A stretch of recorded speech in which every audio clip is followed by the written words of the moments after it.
We have successfully sanitized Christmas. In the collective imagination of the West, the arrival of the divine is painted in soft focus.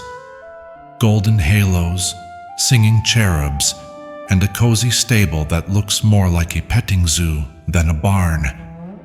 But let me tell you the truth, a truth that might make you shiver rather than smile. Your God began his life as an undocumented immigrant, a fugitive with a price on his head, fleeing under the cover of darkness. The first Christmas wasn't a silent night. It was a night of adrenaline, hushed panic, and a desperate escape fueled by sweat and tears. If you are reading this and feel displaced, if you feel rejected by society, laid off from your career, or like you simply don't fit into this world, this story isn't just about history. It's about you.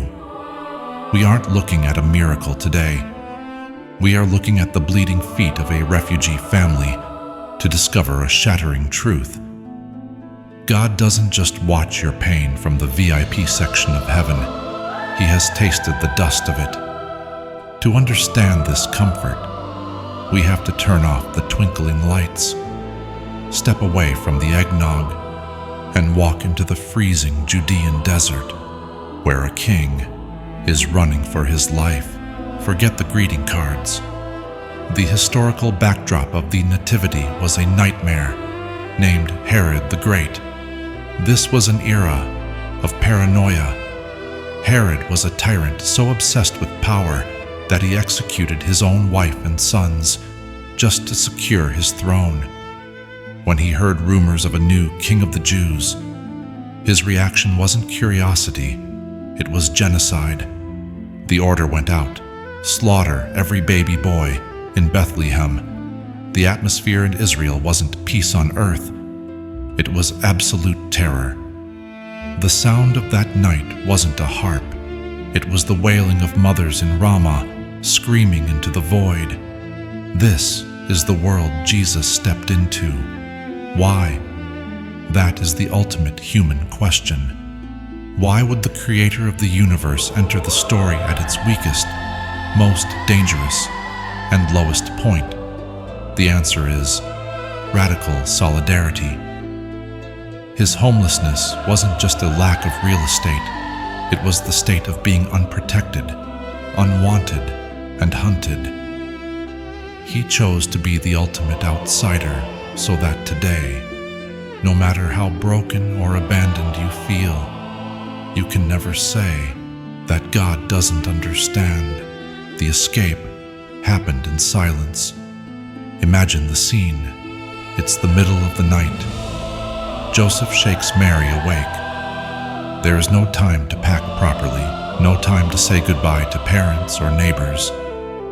The warning in the dream was like a siren.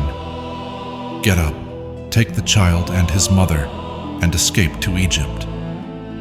They grabbed a few belongings, bundled up a nursing infant, and vanished into the darkness. Picture the biting cold of the desert wind.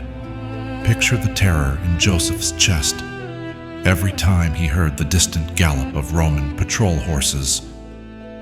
At this moment, the savior of the world was a helpless baby, completely dependent on two terrified teenagers trying to outrun an empire. But here is the bitter irony of the story. They went to Egypt. Do you see the paradox? Egypt was the historic house of bondage for the Jewish people. It was the place where their ancestors were enslaved for 400 years. It was the place they had died trying to escape. And now, it was the only place they could beg for safety. Joseph and Mary had to swallow their national pride, fleeing to the land of their ancient enemy to survive. Then came the years of the alien. The Bible is silent on the years in Egypt, but history and human nature fill in the blanks. They lived as poor immigrants. They were the other. Imagine Joseph, a skilled carpenter back home, now forced to take day laborer jobs for pennies, struggling with a language he didn't speak well. Imagine the side glances from the locals, the prejudice directed at these Jewish refugees. Imagine Mary, isolating and lonely, counting coins to buy bread. And Jesus, he grew up with the core memory of not belonging. He knew what it felt like to be a second-class citizen. He knew the gnawing hunger of poverty and the insecurity of a family living on the edge. It was in these years of dust and displacement that the philosophy of the kingdom of heaven was forged. It wasn't built on military might or golden palaces. It was built on being with. God didn't use his power to bypass human suffering. He used his love to crawl right inside it.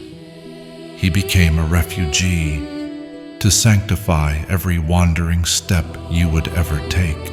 From this gritty journey, the Refugee King offers us lessons you won't find in a theology textbook, but only in the trenches of life. First, the mindset shift. You are not alone in rejection. When you get fired, when the divorce papers arrive, or when you are misunderstood by everyone you love, the human reflex is to look at the sky and scream, "God, why have you abandoned me?" But this story flips the script. He isn't looking down from a distance. Look beside you. The Refugee King is sitting right there, in the ashes. He knows the cold sting of rejection. He knows the anxiety of survival. Your pain doesn't scare him. It's where he is most present. You aren't walking through the valley of the shadow of death alone.